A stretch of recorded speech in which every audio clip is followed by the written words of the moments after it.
Bonjour tout le monde, aloha et bienvenue à un autre Saturday Night Live Art Shows avec de plus en plus d'artistes qui se joignent à ces samedis soirs de 6 à 9.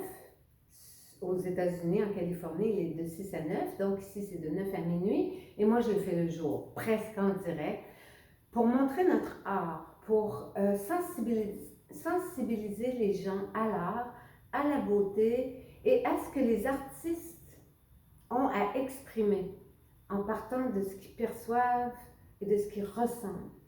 Donc, les artistes ont déjà la créativité activée, mais chacun de nous sur Terre, artiste ou non, avons une créativité, sinon le don de création.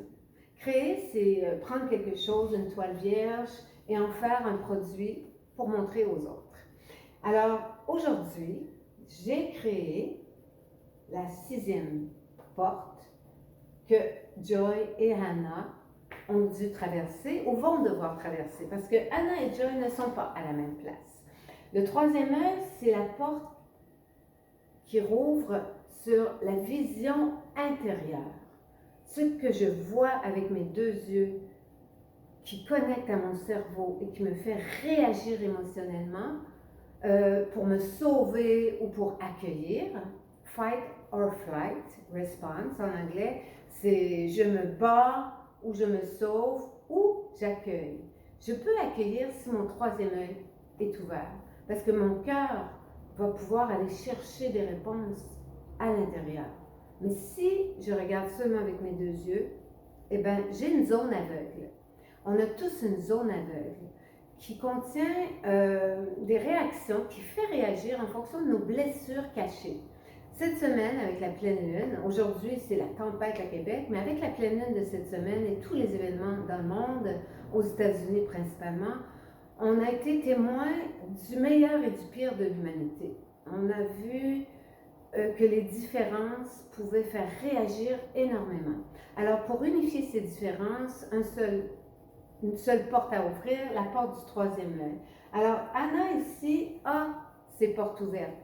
Hannah pratique beaucoup l'intériorité, regarder ce qui se passe au centre de son 3e œil, au centre de son cœur, au centre de ses émotions et assume la responsabilité de ce qu'elle ressent grâce à ses pratiques. Joy est encore un peu dans le fight or flight response. C'est-à-dire qu'il va combattre une réaction qu'il n'aime pas porter en lui ou il va se sauver.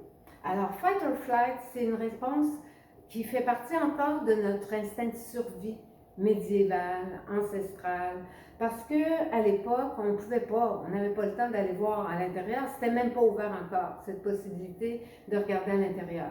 Donc, ce 3e œil représente une électrification de ce 3e œil.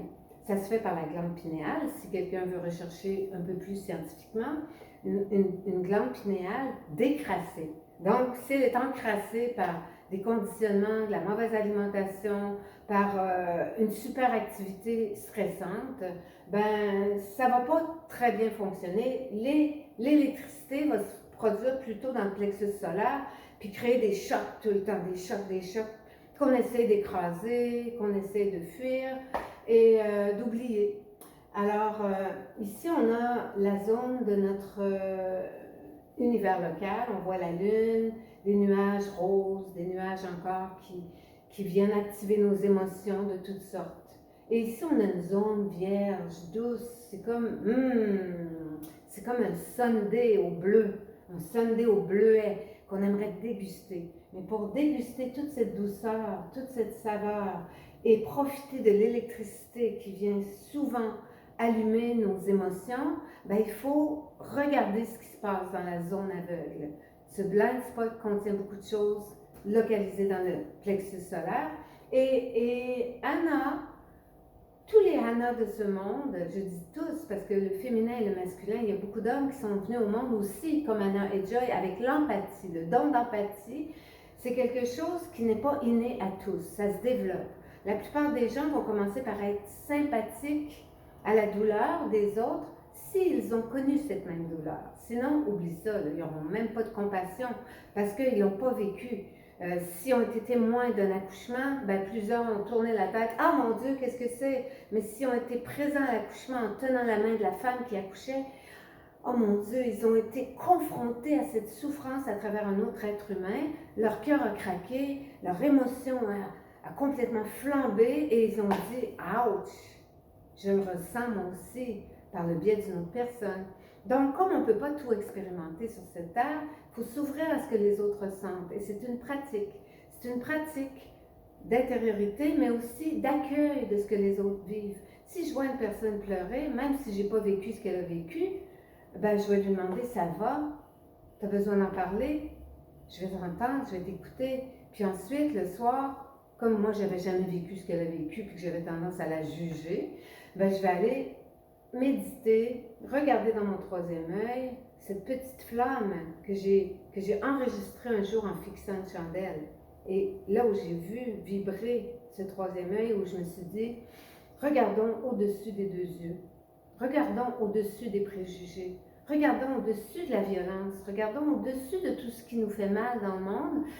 Et allons à l'intérieur pour ressentir vraiment, en toute sécurité, dans le confort de mon lit s'il le faut, ce que l'autre a pu ressentir.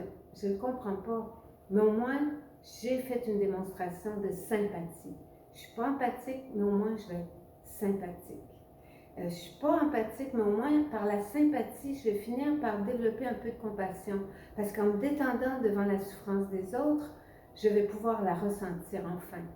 Et mon cœur va pouvoir s'ouvrir parce que je vais avoir pratiqué une certaine intériorité. So, c'est de ça que parle ce troisième œil, cette porte.